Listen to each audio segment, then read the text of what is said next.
ఇదొక మంచి కార్యక్రమం. అక్క కొండ సురేఖ గారు చెప్పినట్టు మనం చెట్టును కాపాడితే చెట్టు మనల్ని కాపాడుతుంది అని. పెద్దలు వనమే మనం, మనమే వనం అన్నారు. వనం పెంచినప్పుడు మనం జాగ్రత్తగా మనం అభివృద్ధి పదం వైపు నడుస్తామని. ప్రకృతిని కాపాడుకుంటే ప్రకృతిని మనల్ని కాపాడుతుంది అనేది అనుభవాల నుంచి నేర్చుకున్న పాఠం.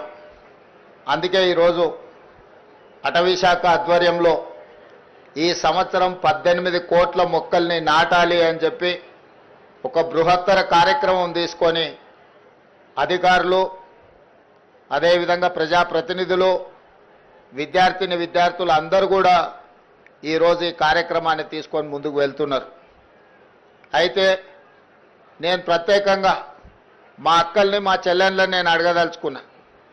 ఇంట్లో పిల్లల్ని పెంచడం తెలిసిన నైపుణ్యం ఉన్న మా అక్కలు పెరడిలో 2 చెట్లు పెంచితే ఎంత అద్భుతంగా, ఎంత గొప్పగా ఉంటుందో ఈరోజు మా అక్కలందరూ కూడా అమ్మ పేరు మీద చెట్టు నాటాలి అని దేశ ప్రధానమంత్రి గారు ఏదైతే అన్నారో, అమ్మ పేరు మీద పిల్లలు చెట్లు నాటితే తమ పిల్లలను చూసుకున్నట్టుగా పెంచడానికి అమ్మలు కూడా తలా 2 చెట్లు నాటి పెంచితే తెలంగాణ మొత్తం హరిత వనం అవుతుంది. తెలంగాణ మొత్తం ఆకుపచ్చ తెలంగాణగా మారుతుంది. ఈరోజు అమ్మ ఒడిలో, అమ్మ బడిలో, అమ్మ పర్యవేక్షణలో ఏమి ఇచ్చినా వాటికి రక్షణ ఉంటుంది. అందుకే ఈరోజు అమ్మ ఆదర్శ పాఠశాల పేరు మీద గ్రామీణ ప్రాంతాలలో, తండాలలో, గూడాలలో, మారుమూల పల్లెల్లో ఉన్న పాఠశాలలన్నిటినీ ఈరోజు మా ఆడబిడ్డల చేతిలో పెట్టడం జరిగింది. పిల్లల అటెండెన్స్ పంతుళ్ళు తీసుకుంటే పంతుళ్ళు పాఠశాలకు వస్తుర్రా లేదా వాళ్ళ అటెండెన్స్ తీసుకునే బాధ్యత మా అక్కలకి ఇచ్చిన ఈరోజు. ఎందుకంటే పిల్లల చదువు పట్ల శ్రద్ధ చూపించేది కన్న తల్లి కంటే ఎవరు ఎక్కువగా ఉండరు కాబట్టి ఈరోజు పాఠశాలలు మా అక్కల చేతిలో పెట్టినాం.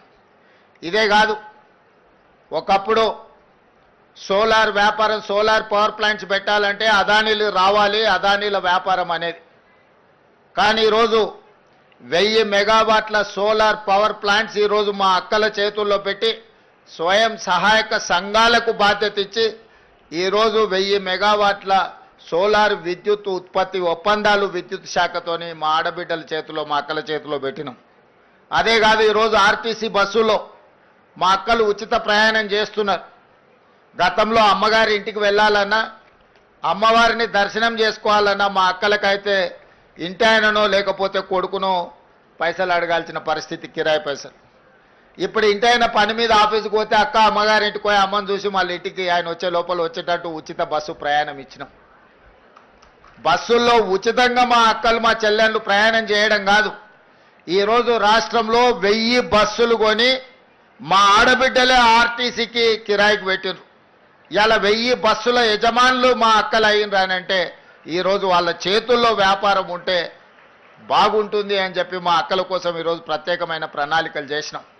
ఈరోజు హైటెక్ సిటీ అంటే మన వాళ్ళందరూ విప్రోనో, ఇన్ఫోసిస్నో లేకపోతే మైక్రోసాఫ్టో ఇట్లాంటి మా పాత్రికేయ మిత్రులు పేపర్లలో రాస్తుంటారు. కానీ మా అక్కలకు హైటెక్ సిటీ పక్కన, హైటెక్ సిటీ ఎంతుందో అంత 3.5 ఎకరాలలో కొన్ని 100 కోట్ల రూపాయల స్థలాన్ని వాళ్ళకిచ్చి ఇందిరా మహిళా శక్తి పేరు మీద రాష్ట్రం నలుమూలలో వాళ్ళు ఉత్పత్తి చేసిన వస్తువులను ఈరోజు ప్రపంచ దిగ్గజ కంపెనీలతో పోటీపడి నిర్వహించే విధంగా ఈరోజు మరి మా ఆడబిడ్డలకు ఇచ్చినాం. మా పాత్రికేయ మిత్రులు ఎందుకో మరి విప్రో, మైక్రోసాఫ్ట్ గురించి రాస్తున్నారు, కానీ మా ఆడబిడ్డల ఇందిరా మహిళా శక్తి అక్కడ ఉన్న వాళ్ళ వ్యాపార సముదాయం గురించి అస్సలు రాయడం లేదు.